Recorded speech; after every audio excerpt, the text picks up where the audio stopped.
Hello everyone and welcome back to another Toolbox tip here at WHC Hire. Now this week we've got something a little bit different for you. Instead of our plant machinery that you see on a regular basis that we've put out on YouTube and Facebook, this week we've got some tools, and one tool in particular that is a bit of a misconception between the usages of them, which is the vacuum.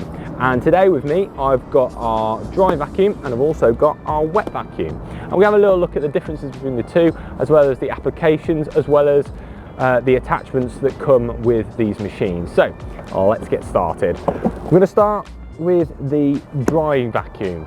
Now the dry vacuum is very similar to what you'd have at home, but a little bit on a larger scale. This machine is made for hoovering carpets, things like your car, anything that has a dry application, this would be the machine for you. On the other hand, we've got the wet vacuum. Now the wet vacuum is specifically designed to remove water from an area, okay? So it's not a carpet cleaner, it's designed to remove water. So if you've cleaned your carpet and used a carpet cleaner, you can use this machine to remove any excess water, but it's not designed exactly to clean your carpet. You can use it for removing water from any kind of area, from a sink, or if you have any standing water, this machine will be able to remove that for you. Now that's the difference between the applications. Let's have a little look at the difference between the two machines. Now on the face of them, as you can see, it's not much different. Well, these two machines are actually designed for wet and dry applications, which you can get, but let's have a little look at the internals and look at the differences between the two of them. So now let's start with the dry application. So the top half of the machine, which I'm just unbuckling now, is the motor. It comes with a 240 volt plug. In the middle, we've got ourselves a filter, which is a flat filter which just slides in, and inside we've got our plastic well. It's a plastic well because obviously it can be used for different applications, like I said, wet and dry before. It comes with a hose. Now you don't necessarily have to have a bag with this machine. It can just be stored down below and you can empty it nice and easily into your waste disposal unit. So that's your dry application. Now you'll notice one big difference between the two. As I said, the machines before are exactly the same machine, but the main difference between them is the filter inside. Now, same again, we've got our motor, exactly the same motor, and then we've got our filter, which is our wet application filter.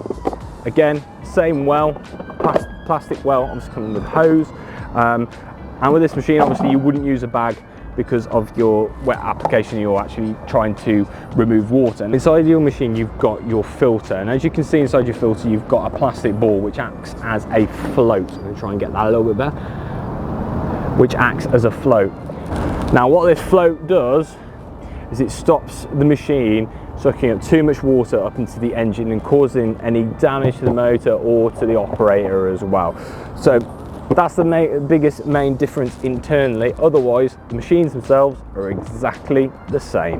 Now, besides the filters, then the other difference that you're going to get between a dry and a wet vacuum is going to be the attachments that are available with it.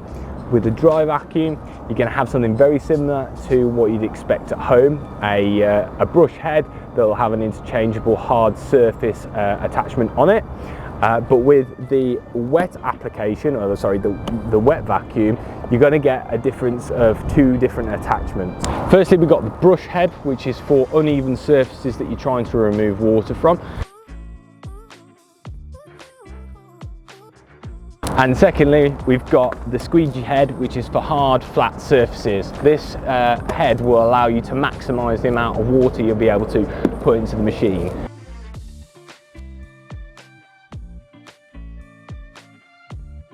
Now both of these machines are available with the heads when you hire them, so it's not a problem. It's nothing you have to hire separately. All comes complete as one package for you. It's best always speaking to your hire expert so they can give you the right attachments to get the job done. And there you go guys, those are the main differences between the dry vacuum and also the wet vacuum. We hope you found this toolbox tip really useful. Thank you ever so much for joining us. If you have any questions about these machines or any of the machines that you've seen in our videos so far, please feel free just to hit a comment down below and we're more than happy to help you with your query. But until next week, we hope that you have a fantastic week. Take care, bye-bye for now.